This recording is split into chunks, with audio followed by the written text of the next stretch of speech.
വിശദമായ റിപ്പോർട്ടുകളിലേക്കാണ്. സ്ത്രീകൾക്കുള്ള സൗജന്യ യാത്ര വനിതകളെ സർക്കാർ പരിഗണിക്കുന്നതിനുള്ള തുടക്കമെന്ന് വി.കെ. ശ്രീകണ്ഠൻ എം.പി.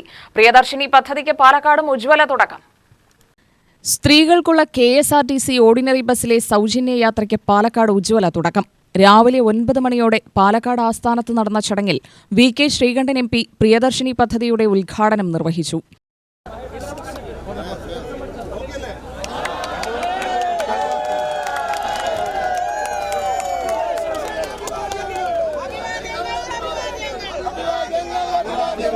അപ്പോൾ ജീവിതം ഒരറ്റം നിന്നും മറ്റേ അറ്റത്തേക്ക് എത്തിക്കാൻ വേണ്ടി വളരെ കഷ്ടപ്പെടുന്ന അമ്മമാര്, സഹോദരിമാര്, അവരെല്ലാവരുടെയും ആഗ്രഹമാണ് സ്ത്രീ സമത്വം എന്നുള്ളത് വാക്കിലല്ല പ്രവൃത്തിയിലാണെന്ന് തെളിയിച്ച നമ്മുടെ കേരളത്തിന്റെ മുഖ്യമന്ത്രി. ഇപ്പൊ നേരത്തെ അവിടെ സൂചിപ്പിച്ചു, കർണാടകയില്, ആന്ധ്രയില്, തമിഴ്നാട്ടില്, അതുപോലെ തെലങ്കാനയിലൊക്കെ വിജയകരമായിട്ട് പരീക്ഷിച്ച ഒരു കാര്യമാണ് ഇന്ന് പുരുഷന്മാരോടൊപ്പം ജോലി സ്ഥലത്തെത്താൻ, അവർക്ക് കുടുംബം നോക്കാൻ, അവർക്ക് സ്വന്തമായി വരുമാനം ഉണ്ടാക്കാൻ. അതിന് സർക്കാരിന് എല്ലാവർക്കും തൊഴിൽ കൊടുക്കാനില്ല. പക്ഷെ തൊഴിലെടുക്കുന്നവരെ തൊഴിലിടങ്ങളിലേക്ക് എത്തിക്കാനുള്ള ഈ യാത്ര ഇതൊരു സൗജന്യ യാത്രയായിട്ട് കാണണ്ട, ഈ നാടിന്റെ അഭിമാന യാത്രയായിട്ട് കാണണം. സ്ത്രീകളെ, നമ്മുടെ അമ്മമാരെ, സഹോദരിമാരെ, കുട്ടികളെ നമ്മൾ ബഹുമാനിക്കുന്നു. നമ്മുടെ സ്ത്രീ സമൂഹം എന്ന് വെച്ചാൽ ഇന്ന് കേരളത്തില് കുടുംബശ്രീ ഉൾപ്പെടെ ഏറ്റവും കൂടുതൽ വരുമാനം ഉണ്ടാക്കുന്ന, അധ്വാനിക്കുന്ന ഒരു വിഭാഗമാണ്. അപ്പൊ തുല്യത സ്ത്രീകൾക്ക് നൽകുകയും കുടുംബ ഭദ്രത ഉറപ്പുവരുത്തുകയും അതിലൂടെ സർക്കാർ ഇപ്പോ നഷ്ടമുണ്ടെന്ന് പറഞ്ഞു 55-60 കോടി രൂപ ഒരു മാസം നഷ്ടമാണ്, ഒരു ദിവസം നഷ്ടമാണ്. കാരണം 3125 സർവീസുകളാണ് ഇന്നു മുതൽ കേരളത്തിൽ സ്ത്രീകൾക്ക് വേണ്ടി മാത്രമായിട്ടുള്ളത്.